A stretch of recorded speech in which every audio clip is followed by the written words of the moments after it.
All right. So those of us who are watching the recording and have missed this first conversation, welcome to an inner journey of casteism.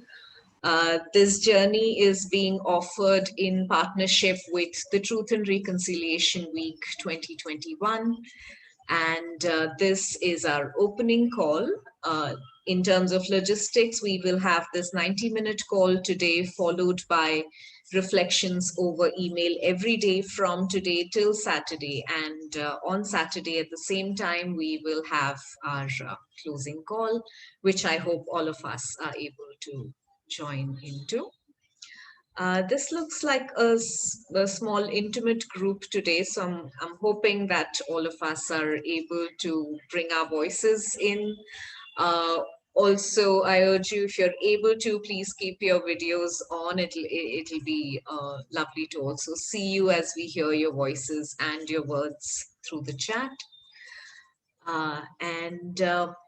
As a starting point, it'll be lovely to either hear if you're willing to unmute and speak, or put it on chat, whichever you prefer. I'm curious to know who you are, where you're logged in from, and what's brought you into this journey.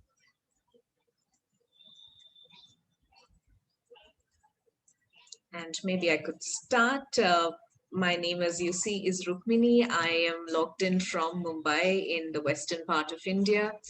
And what's brought me into this space is a fairly lifelong reflection on the idea of caste. As a child, perhaps it was not very evident, but there were very very physical, very social experiences of caste, even as a child, which made me wonder what this is all about. And of course, as an adult, as I continued my work, part of which is in the socio-political domain as a peace builder, it made me question the idea of casteism, and that's what brings me here. So, who wishes to take it on? Hi, everyone. Hi, this is Girija. I'm joining from Bangalore, Karnataka, in India. And why am I here? One is, of course, personal reflection on what caste means to me, because there is no denying that it is existent in me and around me because of the culturing I have. And I don't want to look at it from a space of, oh, it doesn't exist because I don't believe in it. So I want to look at, okay, what does it do to me in my daily actions and living? And how am I conditioned into that idea? To explore that. And also to, I have taught in colleges before, and that's where I saw caste play out in very subtle ways, where the adult population is conditioned differently and the teenage population is conditioned differently. So when the two meet, in admissions, in laboratories, and in classrooms, how it plays out. So that even that has been a train of thought. So it's nice to see how everyone is thinking about it and looking forward to the collective reflections. Thank you, Rukmini, for organizing this. Thank you, Girija.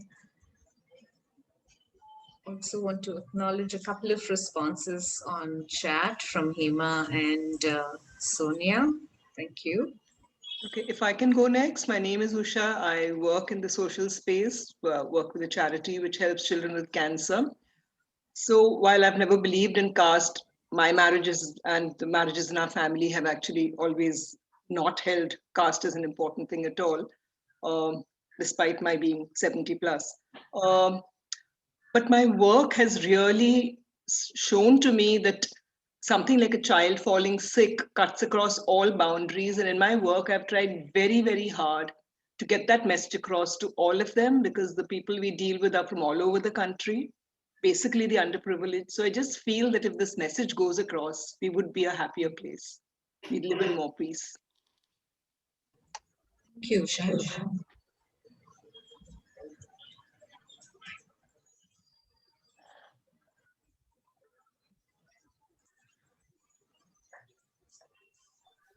I can go next. Yeah. Hi, everyone. I'm Kavya. I'm logging in from Bangalore. My heart is beating really loud. I can feel my heart as I express myself here because it's been quite a journey for me to uh, feel my identity without denying my ancestry, because my somewhere inside I carry a perpetrator's guilt of my ancestry or something of that sort. And I'm learning to move through that, because even though growing up, I would have used words like I don't believe in caste, but it doesn't matter what I believe in and what I don't, is what I feel at the moment. And there is so much more to meet for me in my ancestry in the eye to really know where this body stands uh, in the now and in the future. So I'm looking at filling those gaps in my personal reconciliation with my ancestry and my identity as a citizen of this country going forward. So it's a very personal journey, and I'm literally feeling the shake inside me as I say it. Thank you. Thank you, Kavya.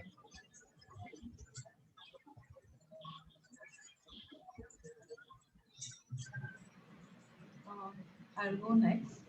Hi, my name is Sanjana, and I'm in Singapore, currently in Singapore. So yeah, so I'm a global health researcher, and I've been working in looking at mental health literacy right now in Kerala. So this is, and I'm not, this is something that I'm really interested in, but I've always been scared, to get into, because I have these conversations, but I always feel I really don't know anything, and but I'm scared to get into the space. It's a very scary space. So yeah, looking forward to learning a lot from all of you. Thank you. Thank you, Sanjana.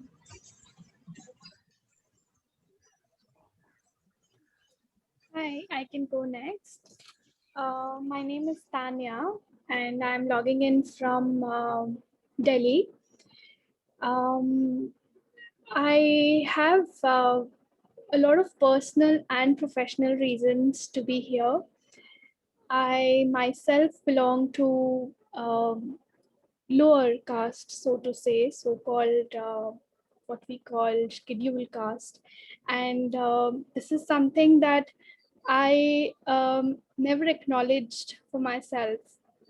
Lately, I heard a lot of casteist comments around, very subtle ways, and I never thought that it would trigger me at such deeper levels. While I'm talking about it right now, I'm churning a little, and this does seem to have impacted in many different ways the way I see myself, uh, with respect to my competence, with respect to my identity, um, not just as a professional, but also as a person. And yes, I mean, it does impact mental health. So caste identities could really be something that's ingrained and could impact somebody's mental health conditions as well. I'm a practicing psychotherapist, so I work with clients coming from varied backgrounds. And this is something that goes missing sometimes while we are working on symptomatic behavior of, say, depression or anxiety. A lot of it deep down somewhere also comes from the way they see themselves, and especially caste is one of the factors that I see um, coming in. I'm here, as I said, for both the reasons to explore um, what it seemed to have done to me. Have never talked about it openly, at social platforms because there is a lot of shame that I hold inside. So yeah, thank you. Can I go? Hi, I'm Shriya. I'm a student and I'm from Bombay. Uh, I saw a lot of things in the last 2 years of my college. I heard a lot of stuff because I was introduced to a new social circle, and it led me to realize that I need to educate myself a little more about this. And a lot of headlines have caught my attention for in the past year. Um, Including what the pandemic has caused to so many communities across the world. So that's why I'm here, to just educate myself. Thank you, Shreya. I want to acknowledge some more responses from the chat. So earlier there was Hema and Sonia. There's Roy from Bangalore, Rohini from Pune, Tita Pond from Bangkok. Thank you.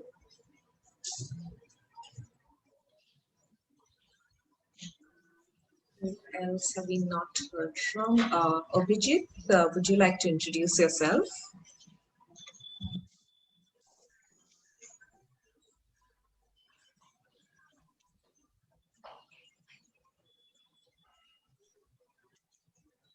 Abhijit, if you're speaking, your voice is not coming through.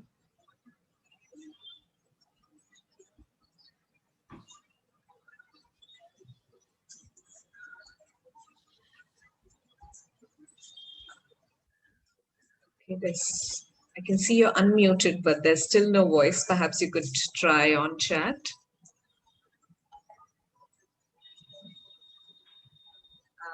While they do that, thank you everyone for your presence, for your courage, also naming the fact, like a lot of us said, and I include myself in that there is, of course, a lot of trepidation, a lot of uh, almost fear around what this exploration might bring in.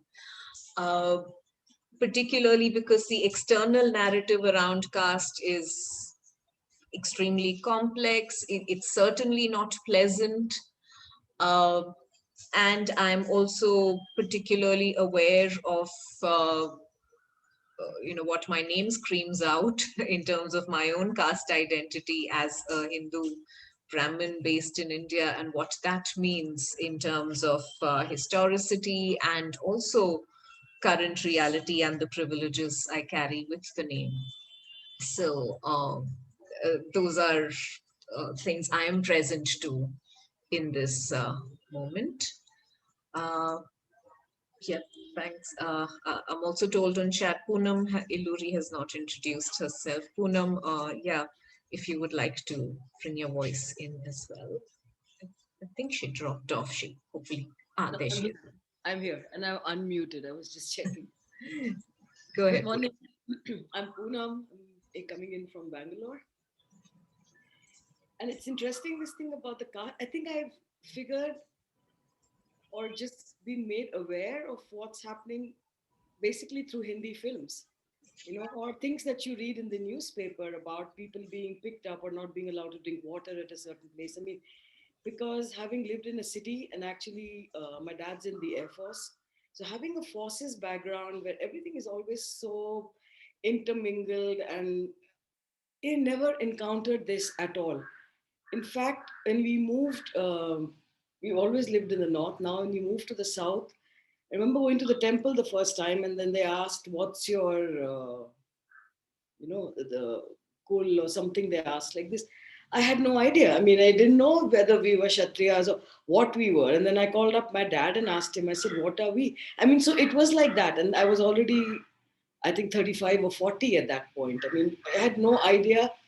And when you see how it affects other people, you kind of feel that, like, I mean, so of course it's the privilege, it's also the anger. It makes me really angry because I really think it's such a stupid thing to, you know, to put down a person or to take up a person. because it's, I mean, we talk about Brahmin women. I mean, they say that actually they may be right at the top of the ladder, but they are the most ill-treated, because it's like Caesar's wife. She has to be of a certain, you know, she cannot do this, you know. So I basically feel everybody gets screwed, you know. It's nobody comes out a winner in this.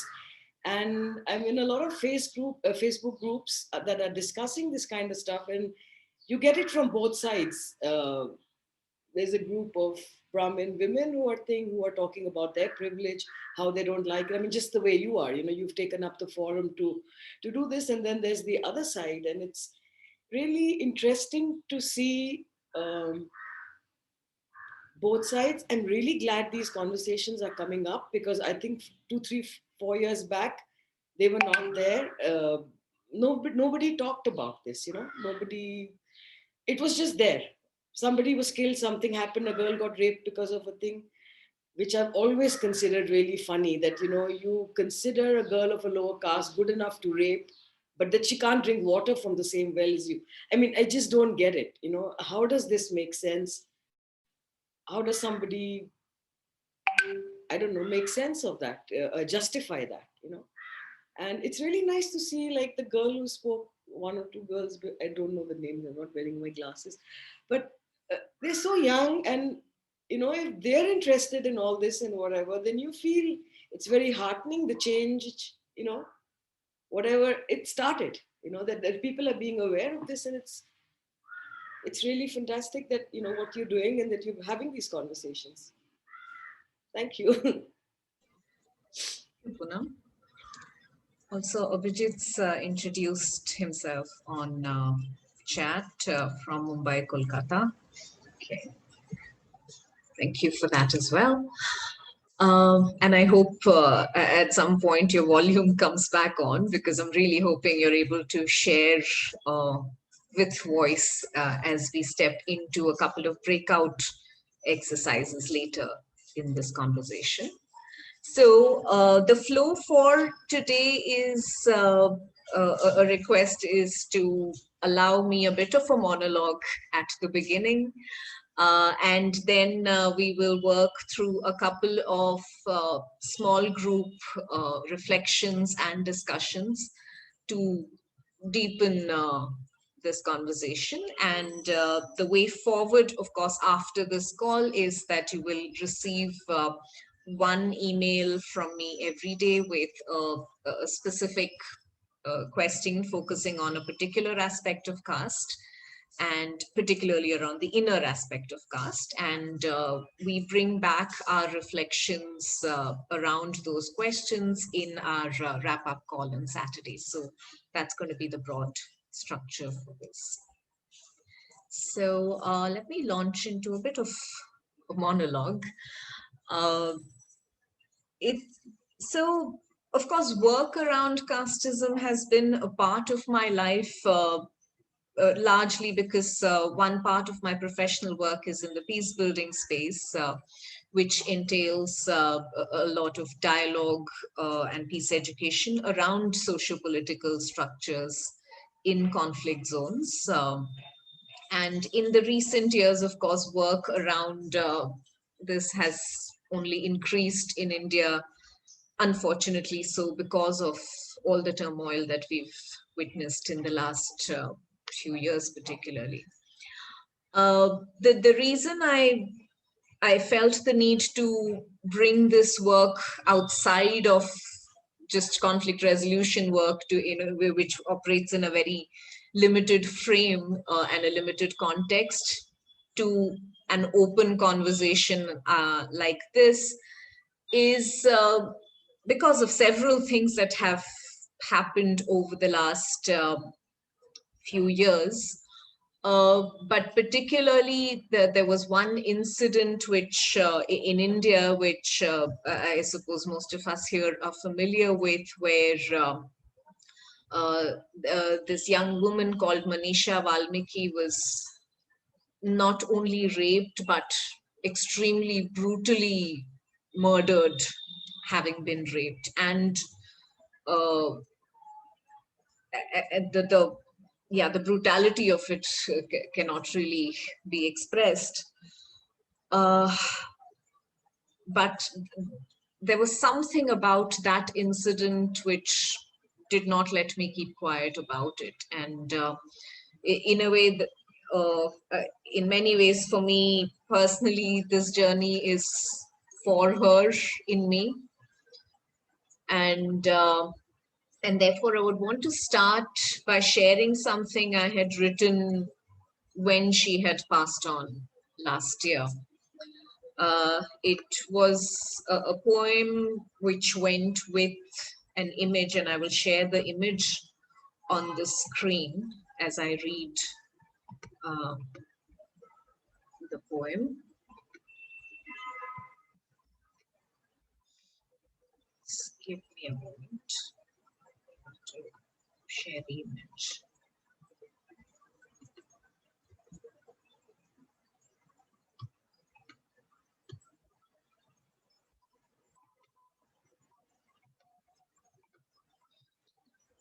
So what you see on screen is a painting by an artist called Amanda Sage. She names this painting Anna Suromoy. And for her, this painting depicts the power of the feminine, the fact that she can create and destroy and sustain life. And here is what I had written, which I will read out. So this incident with Manisha Valmiki happened a little before Navaratri last year. Navaratri is an Indian festival which is a 9 nights, which is celebrated over 9 nights, with each night dedicated to one aspect of the feminine, one aspect of the goddess, if you choose to address the feminine that way. So here goes.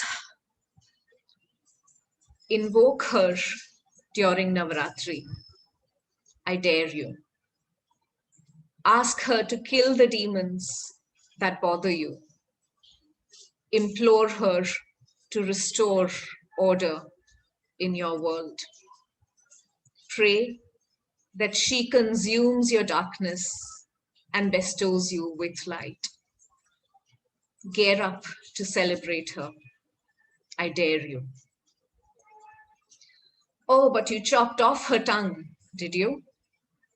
And broke her spine for good measure after raping her brutally. And you were still terrified.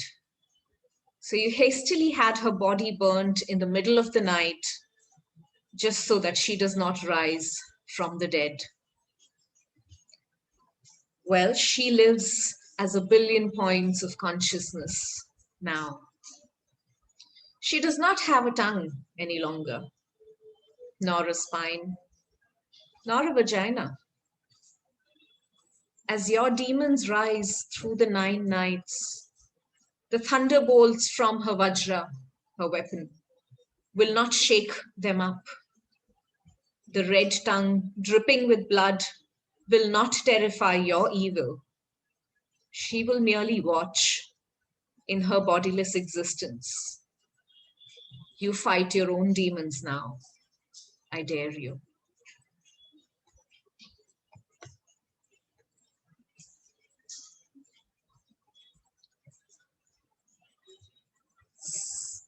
Of course, what happened with Manisha Valmiki was about gender. It was about the state of women in this country, in India.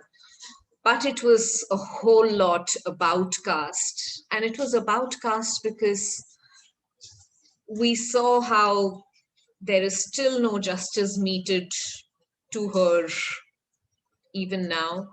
A couple of journalists who were following up on that story again were threatened. One of them is no more.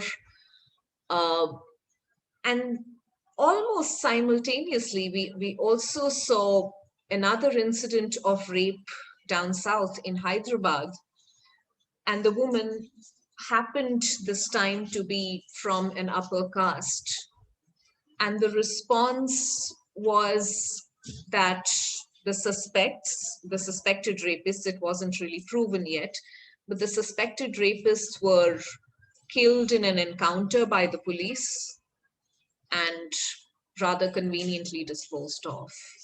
And of course, nothing is spoken of about that case again. So there is definitely a caste narrative, even as this is a gender issue and even as it is a sexual violence issue. And so there are layers and layers of complexities that we are working with when we are working with caste. And I'm always amazed at how every time I offer any work around caste, for some reason, there are always more women that turn up than men do.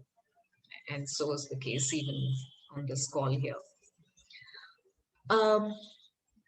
So a couple of things I want to set as a preamble as we move forward is that, yes, of course, there's a lot of complex historical, socioeconomic, political, and other narratives around casteism.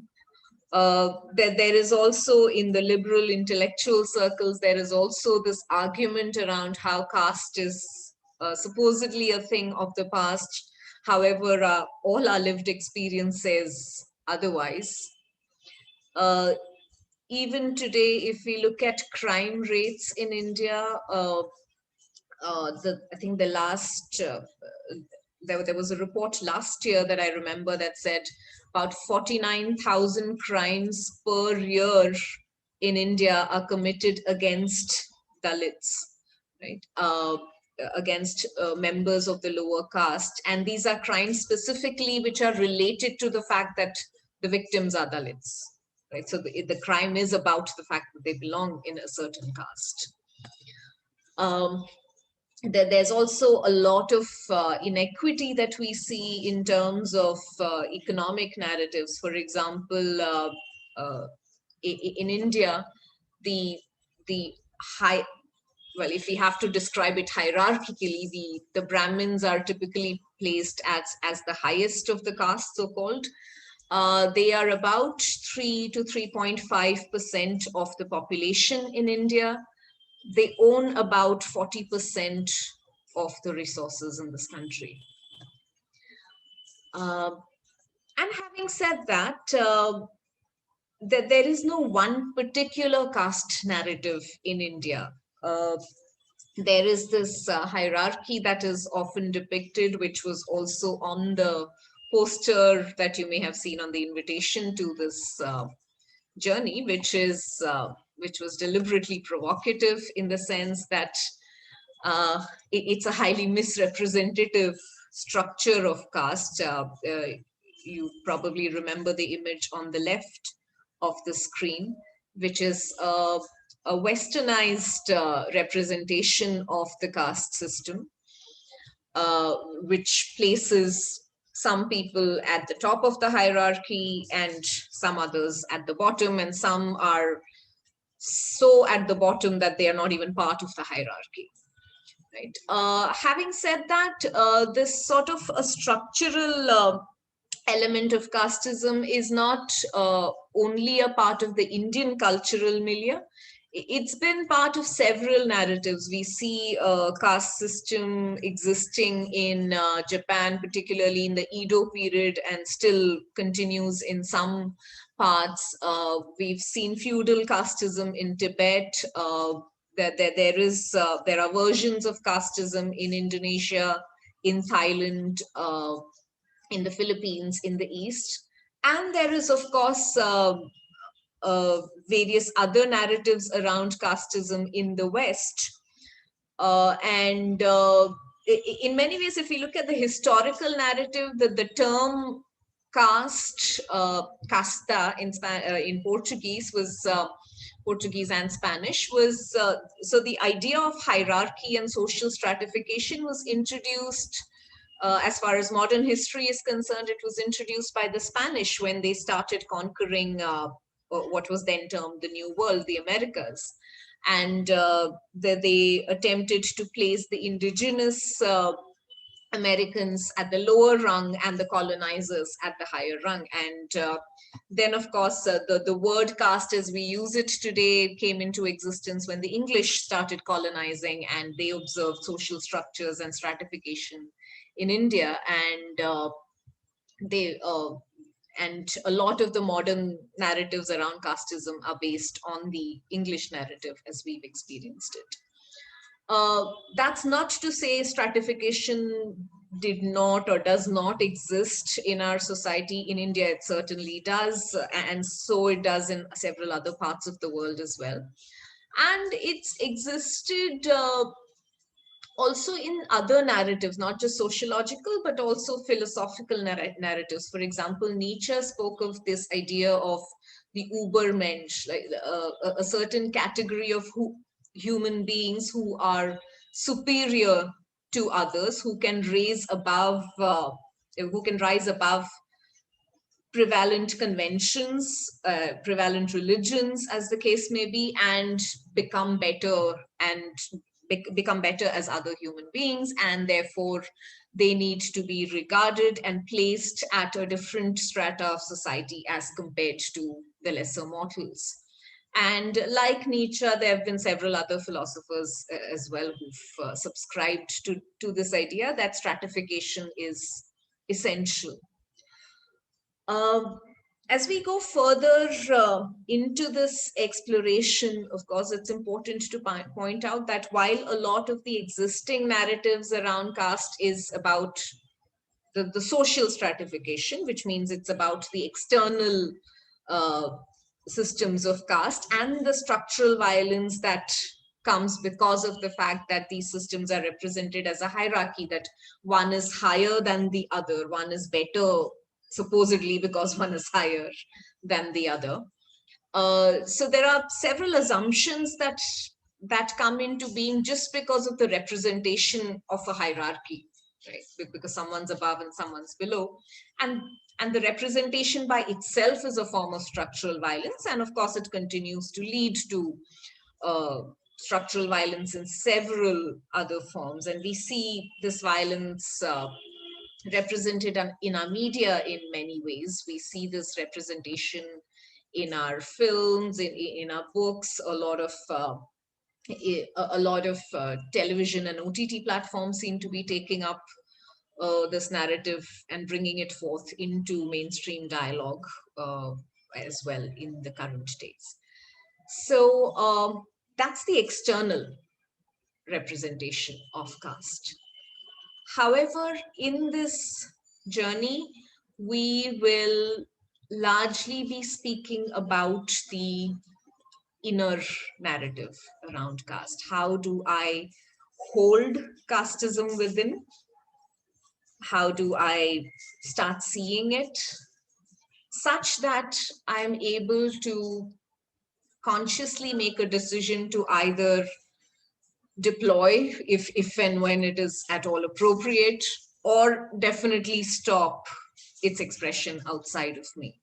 Right? So that's going to be our focus for the rest of the journey, because if we get caught in the outer narrative of it, we can debate till the cows come home and we're not going to get anywhere with it. So the idea is to really look at how we can work on this internally.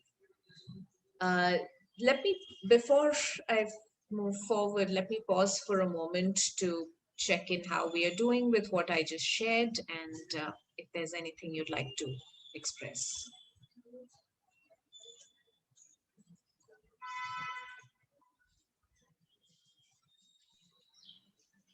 I had a question. Yes, Puna? So, I hear a lot of talk about the varnas. So is this different from the caste system? Because that was the older part. And then the caste system, I think, was more when the British came into India, they just wanted things to be in neat boxes. And then I think in some ways they solidified it, so it became like this. And I've read articles and, been to discussions where they said that the earlier system had its advantages. It was not. I mean, I just want to know, what do you think? It's as bad? I mean, what do you think? Um, I would desist from answering the what do you think part, Poonam, purely because adding one more opinion to that question is not really helpful to anybody, and that's also not in the spirit of this journey. What I can comment on is that yes, there is literature around the Varna system as being distinct from the Western idea of stratification of caste. From as far as I have read, the Varna system does not mention anything around the untouchable, which seems to have been a later addition for some reason. Also, there is a lot that has been lost in translation. So the Indian idea of jati, for example, was somehow translated as caste into English, but that's not quite the same. That there is really no equivalent of the Indian, or for that matter, even the Nepali idea of jati, which served a different social purpose. But that's not to absolve history of the fact that classification did not exist. It did exist. It perhaps had a purpose in that time. It perhaps served, it served whatever it served in its time. We're not sure if it served the purpose of equity or inclusion. But yes, it can't quite be equated with the English words that we now use around caste. Yeah. There's also some interesting literature around the science of Pashupata, which is the Indian, and when I say Indian, I mean the subcontinental Indian, so that includes surrounding countries now. So the science of Pashupata talks of how societies were structured as kulas, and whenever a kula, a clan moved, the entire clan moved, and the entire clan had people of all kinds of profession, varied degrees of intellect, and varied kinds of work that they did based on their temperament and what was needed to work with their temperament, what was needed to what was needed for spiritual growth of a certain temperament. So the narratives around Pashupata don't really talk of it as a what do you call it, a lineal thing, in the sense you did not inherit your varna from your lineage, but it was based on your temperament, and whatever was determined as being essential to hone yourself as a person towards spiritual growth was what was deemed to be your varna for the moment. And then there was also a lot of movement between varnas as a result, because of how people behaved and how people responded to opportunities in their lives. Uh, so there is that narrative as well. And at the same time, we cannot deny the fact that there have been several interpretations and misinterpretation of that narrative, and a lot of it has also caused violence and intergenerational trauma that we are still dealing with. Yeah, thank you. Thanks, Poonam.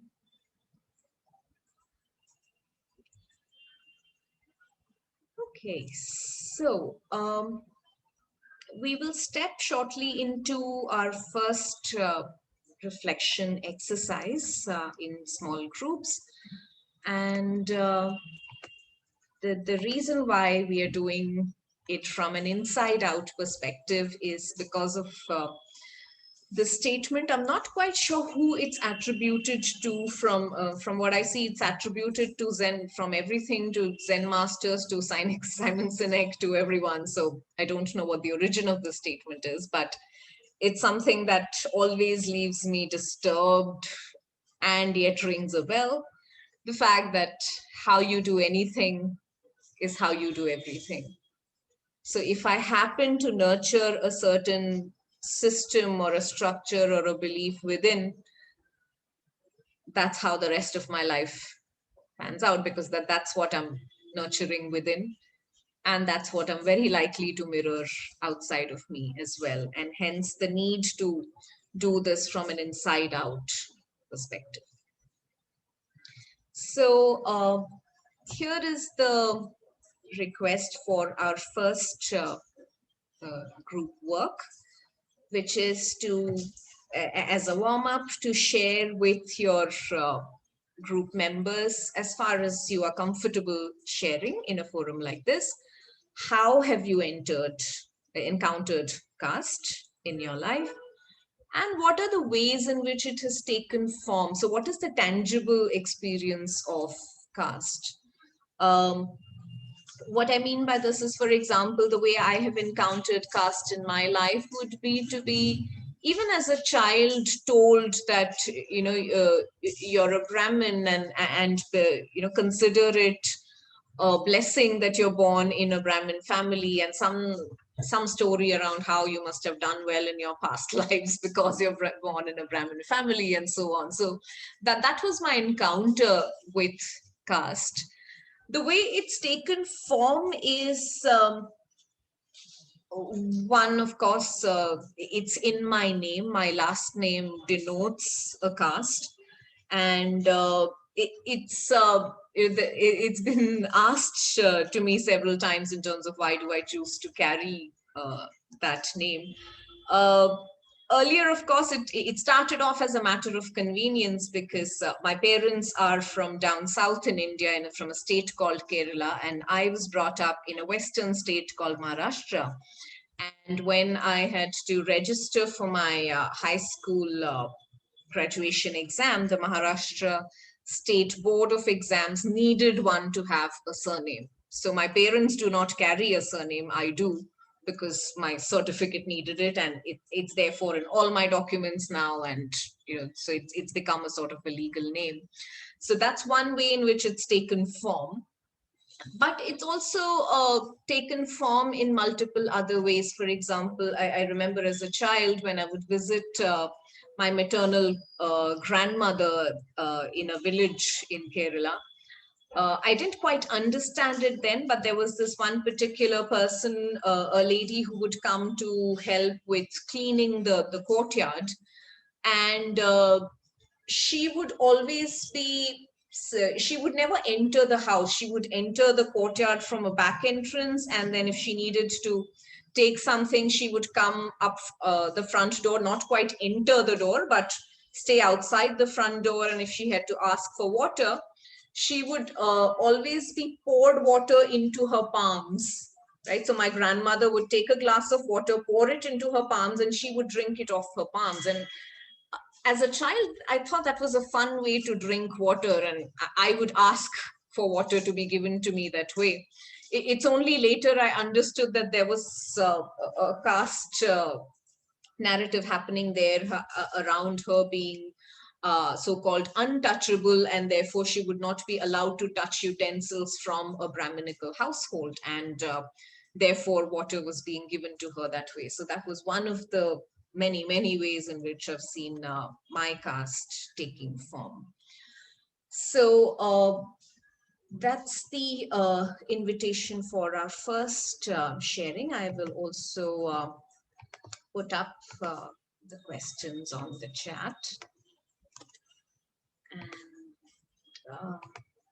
so we will go into breakout rooms of about, I imagine 3 to 4 people each. I'm hoping all of us are able to unmute and speak, if not come on video. And yeah, please share whatever you're comfortable sharing around those questions that I've put up on chat with your group, and then we can come back, share if this exercise has evoked something in you before we move to the next set of questions. Right. So, and the breakout rooms are not being recorded, so I'll pause recording as soon as we're out.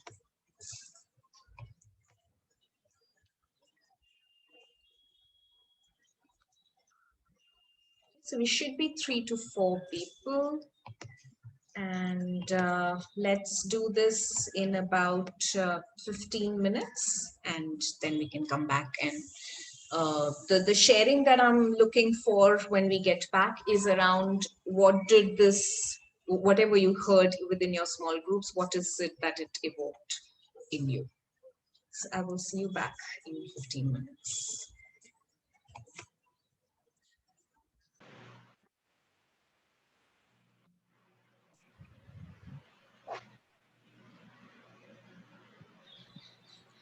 Welcome back.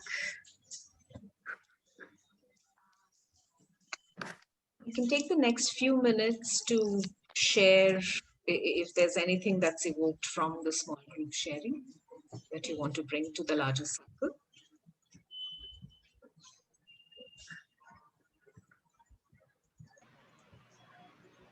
I can go. Yes, Puna? No. So actually, all four of us were in a similar this thing that till we came out into the larger world, uh, whether for studies or for work or out from this thing, we had not really encountered casteism in the more. It was in a subtle form. Like this boy was saying that it was like till his uncles and aunts who have done PhDs and all, they, for them it didn't matter. But when the time came to get married, then it was very important. So it's very much on where you are on the scale of, is it very overt, or are you a closet? Is it something that you're holding back? And I think most of them encountered a lot of that when they uh, went to college. Everybody was asking about the surnames because a lot of people knew exactly what that surname meant, where you were, and then they would put you in this little box. And then somebody had the view that it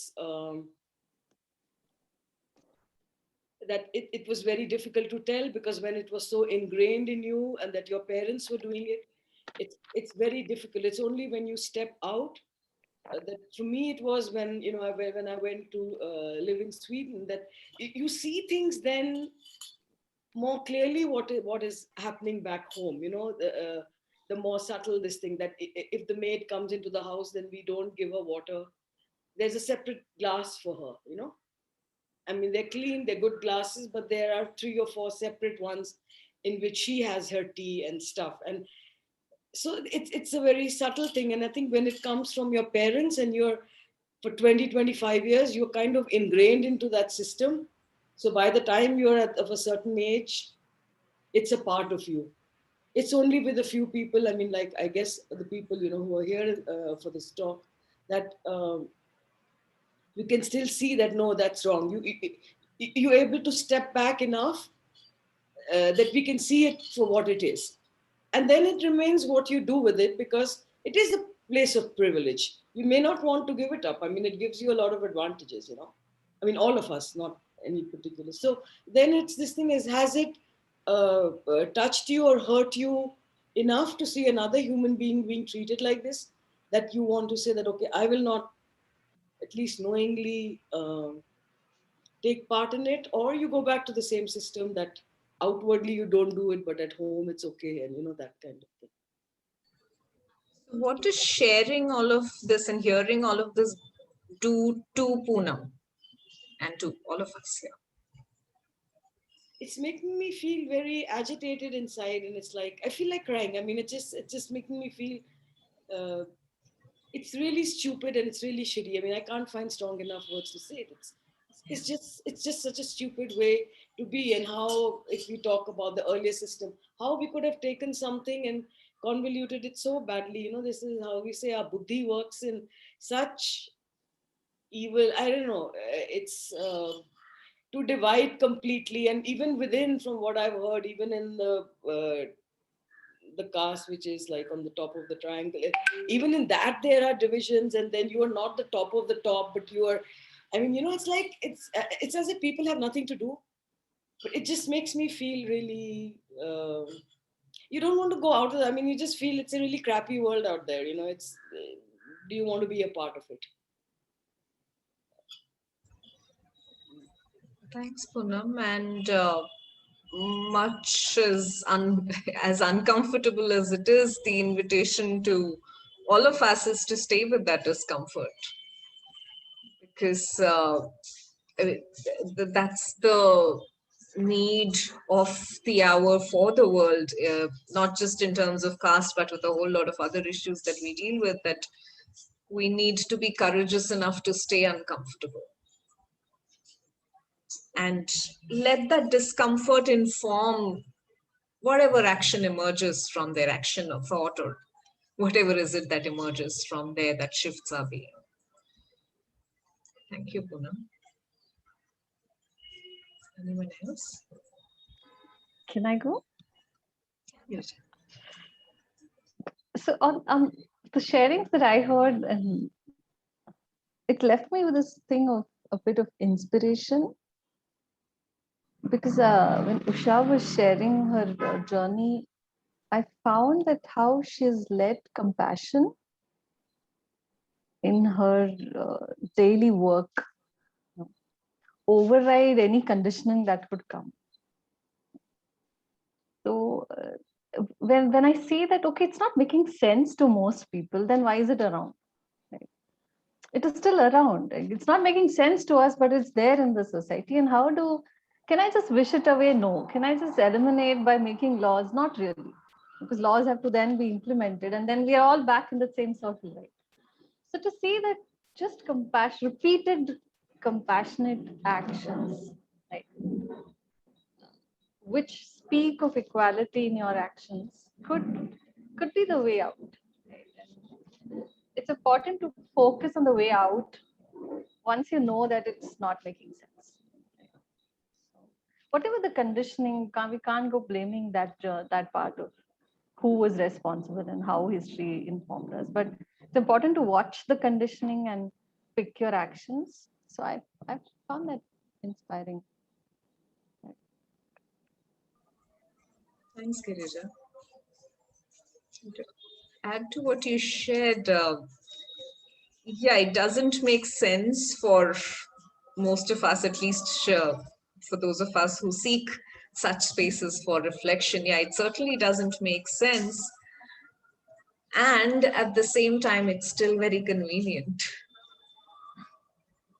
And that's why it exists. And we consciously or unconsciously do benefit from that convenience, and hence we contribute to the sustenance of the structure in our own ways. And hence also the need to look at how do I sustain it within myself to start with, and then what is it that I perpetrate outside of me. And having said this, it is critical that when we step into this process, we also do this not from a place of of flogging oneself or self-blame, but really to use ourselves as a resource and offer it back to society, to say, in working in myself and through myself, I'm offering something back to the world that I want to create. So to come at it from a place of service and from a place of offering, and not from a place of guilt, because that's an escape. Guilt is a very easy escape when we work with systems of oppression. We can feel guilty and in a way absolve ourselves, and that's really not fair either. So to simply to continue to hold responsibility, we also need to hold it with compassion. Anyone else would like to share? I would like to. Yeah, go. There is a sort of question coming for me. I'm not sure what it is, and also it's telling me it's time to be a little brave and not right and brave. So when I hear the word privilege, it triggers a trauma in me and it freezes me from participating. So if I get told time and again, you're privileged, you're privileged, you're privileged, then my participation is making me feel like, if I go to participate, am I behaving like God then? Is that what is seen? Like, because I'm from a privileged position, so I'm able to provide. So, okay, that is not the what relationship do I set with the community?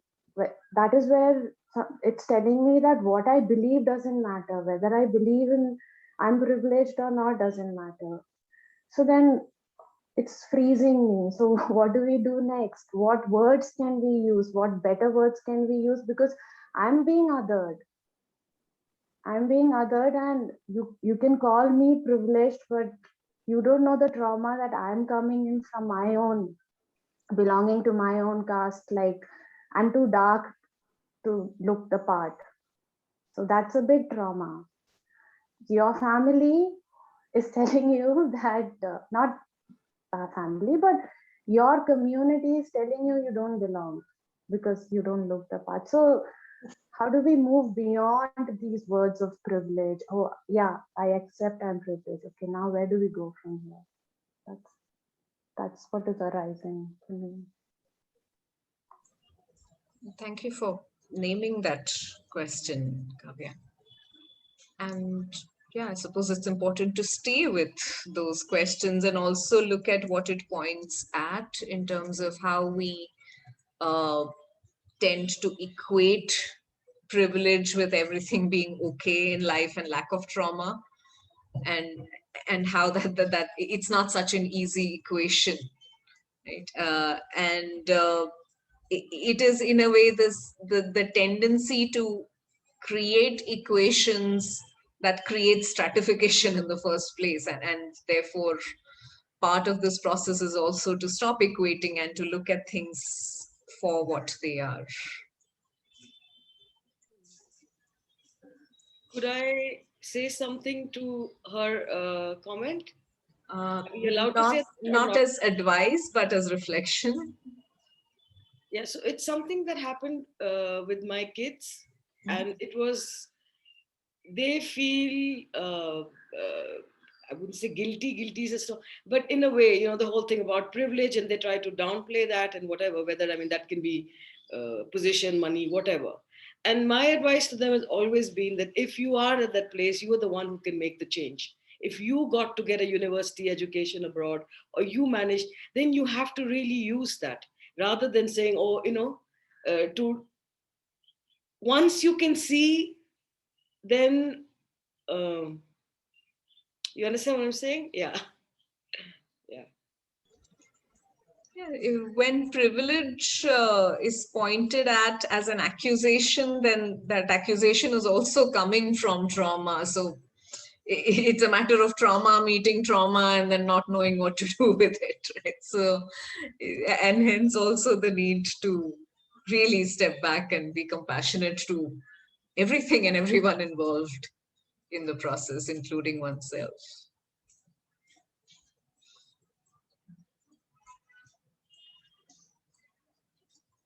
Rukmini, hi.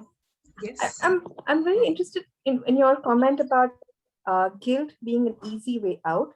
I know with caste, especially caste structures where you are on the privilege, again, I don't want to use privilege, but the higher strata, there is a lot of guilt. So how does that one guilt not, how does one not get consumed, or not, like, you know, not to use it as escapism, but to acknowledge that it does exist. You know, it's not to absolve and to ignore, but to, how do you work with that guilt? Because there is guilt with, you know, being part of the oppressive structure or class.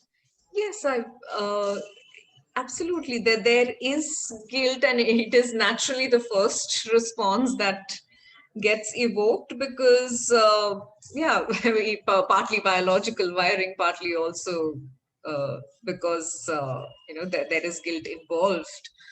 Uh, the reason I personally choose to move past that guilt to speak to the need that's behind that guilt, and the need for me typically is around fairness, around equity, and the lack of that equity creates guilt in me.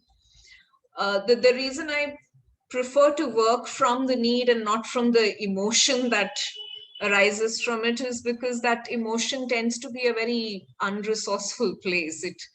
It doesn't allow me to act either for myself or for anyone else around. Whereas if I'm able to touch the need around it, that gives me energy to act in some way. So yeah, when I say that the guilt bit can be a way for escapism, is because if I wallow in my guilt, I'm not doing anything for anybody. And so unconscious as it may be, I'm still escaping and avoiding responsibility. Thank you. Thank you for clarifying. That makes sense. If I'm in touch with my need that brings up the guilt, then there is also then I start asking different questions, right?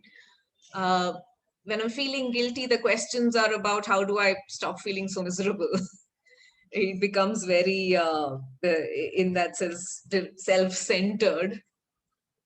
When I'm in touch with equity, the questions are very different. Then it's about how do I use my privilege?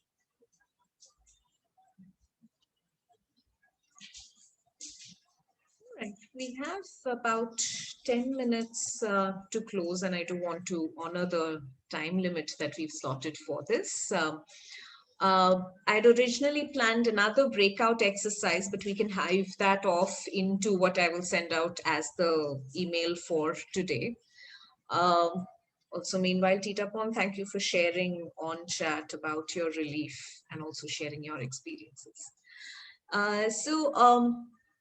Just to give us a sense of how we are working through this going forward, the exercise that I was intending to invite us into is to take a few moments, and while we will not do this on the call right now, I do invite you to do this later in the day. To take a few moments and perhaps if you like, pick up some colors and paper or something, or just pen and paper, any sort of writing material, and draw out your inner caste structure. What is the hierarchy within? And if there is hierarchy, or if there are scattered elements, whatever the inner structure is, draw it out, notice what are the elements that are present. Is there an up and down to it? Are there things that are considered more important than others? And when you notice this inner caste structure, what is evoked in you? So that's an exercise that I'll encourage all of us to do today. I will reiterate it in the email for the day as well, with a few added questions. What I mean by the inner structure is, for example, since the lockdown began, the first lockdown began last year, of course, because of work from home, a whole lot of routine changes and all of that happened, like it happened for all of us, I presume. And because I live by myself, and therefore I had to make sure that I'm doing everything from work to the kitchen to cleaning to all of that. And there was, if I wasn't doing it, no one else was doing it. There was a point where I started noticing that when I look at how much time and energy I have in a certain day and the things that need to be done, the things that are always on last priority seemed to be cleaning the house. I would sometimes kind of reduce on the cooking just so that I don't have to wash utensils. I would do all sorts of what's termed jugaad in India, all kinds of shortcuts and settings in a way that any sort of work which has to do with, physical labor around the house, picking up stuff, cleaning, putting things to wash, all of those were reduced. And most of my time was allocated to sitting here on the screen and working, or reading something which again comes, I'm reading because I need to bring it back to the screen to work, and so on. So there was this, at some point it struck me around how I treat the laborer in me. It's not given time, she's not given time, she's not given importance, she has the last of the priority. There is also absolutely no appreciation around a room well cleaned. I would hardly ever, even if I did manage to clean, I would hardly notice how well I've done it, because there wasn't enough attention into that task till I started consciously paying attention to how I'm watering a plant or how I'm cleaning a room. So there was a certain sense of treatment to a certain part of me, and when I reflected back, and when I zoomed out, I started looking at, okay, if that's how I treat this part of me, uh, my domestic staff, my maid who used to come earlier, how would she feel about whether I give her attention or do I ignore her entirely? Am I even conscious of how that interaction pans out? And that was a huge reflection for me, in terms of the fact that yes, there is a hierarchy within, there is an inner caste structure, and certain things are celebrated, certain things are completely ignored, certain things are not prioritized at all, not given energy, time. And as a result, what happens to that part of me if I'm not nurturing the laborer in me, the physical laborer in me? What is then my relationship with my body? What is my relationship with physical work? How does that impact my health? How does it impact my physical health?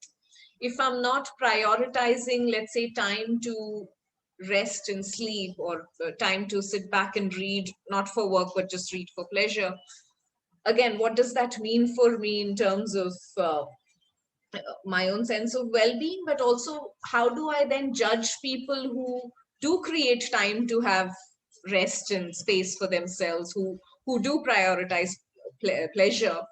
What is my judgment about them outside of me if I'm doing this to myself? So those were some of the revelations for me in terms of my own inner structure, and that's the journey I'm inviting you to step into, to firstly perhaps draw a visual representation of what your inner structure looks like. And of course, it does not have to be one final drawing. It is something that could continue to be work in progress through the week and even beyond. And look at what are elements that populate that structure. How do you treat each of those pieces of you? And what does that mean for your connection and relationship with the world outside? So yeah, that's the invitation. And yeah, so in terms of the emails for every day, I might use nomenclature, which those of us who are familiar with the Indian version of, or the British Indian version of the caste system are familiar with. Words like Brahmin or Kshatriya or Shudra or Vaishya, and the Avarna or the Dalits.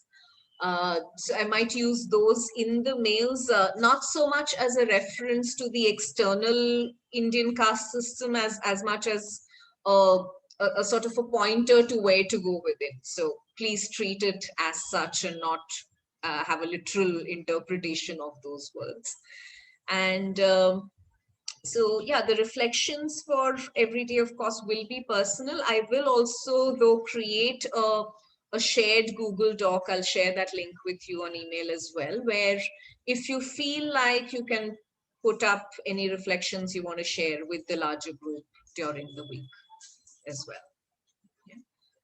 And yeah, so that's in terms of the logistics. Of course, I hope to see all of us back on Saturday at the same time for the closing piece where we hopefully we'll have more to share that day. So the structure for that call will be different. But thank you for engaging today. I'd love to hear perhaps one word or one sentence as a checkout as we step out of the space and into the journey.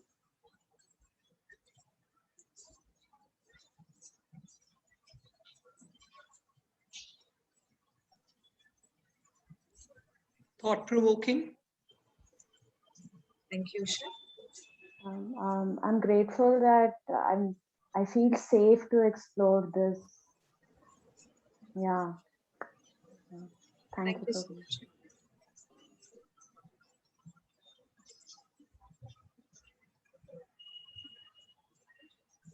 I'm feeling curious to see what this journey unearths for me. Thanks, Sonia. Tanya says feeling inquisitive on the chat. Thank you.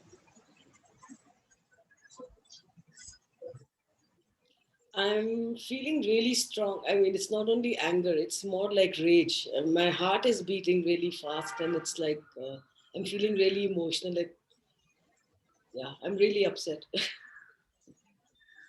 And I'll go with what you said. I'm going to stay with that. I'm not going to try and, go for a walk, go into nature, or just hum or do because that I know makes me feel better. I'll try to stay with it, till I can, till it's too uncomfortable. Yeah. Thank you. Thank you.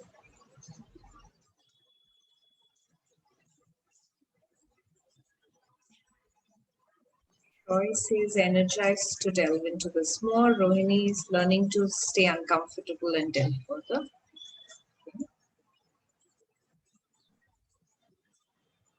So for me, it's like going within. Caste was always something manifesting outside. So your last, which you said, what's your hierarchy inside? I have no clue.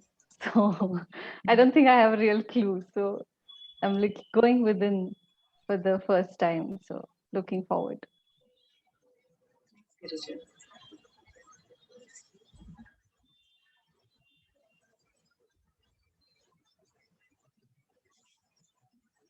Rest of us who have not shared on chat, would you like to bring your voices in? Sanjana, Shriya, Hema as well. I don't have any definite statement as of now.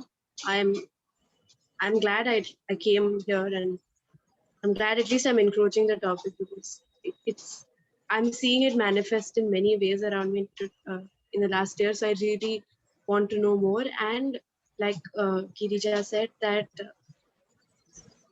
about it, how since I come from a place of privilege, I have thought about it in headlines, in articles, and I've thought about it I thought about how it manifests in the external world. I don't know how I am dealing with it, in the sense that I don't know how I'm thinking about it. While I know that it is causing harm to people, it is discriminatory in nature, and it's quite, it's puzzling. But how am I trying to understand, how am I comprehending this concept internally is what I'm excited to know. So yeah. Discovery.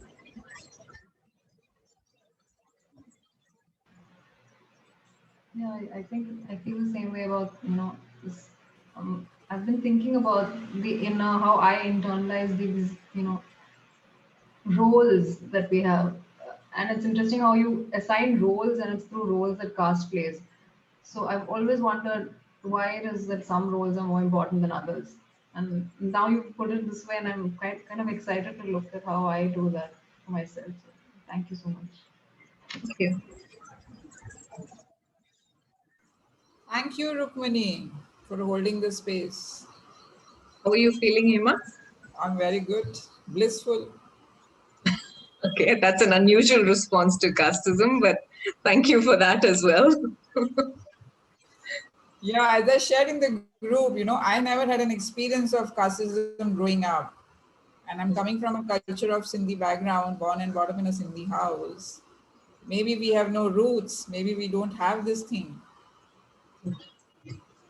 It was not there in my, it became much conscious when I actually started walking the path and seeing a lot of stuff. I think till the age of 30, 35, there was no casteism word in life. I never experienced anything. So maybe I was that privileged enough to not do it.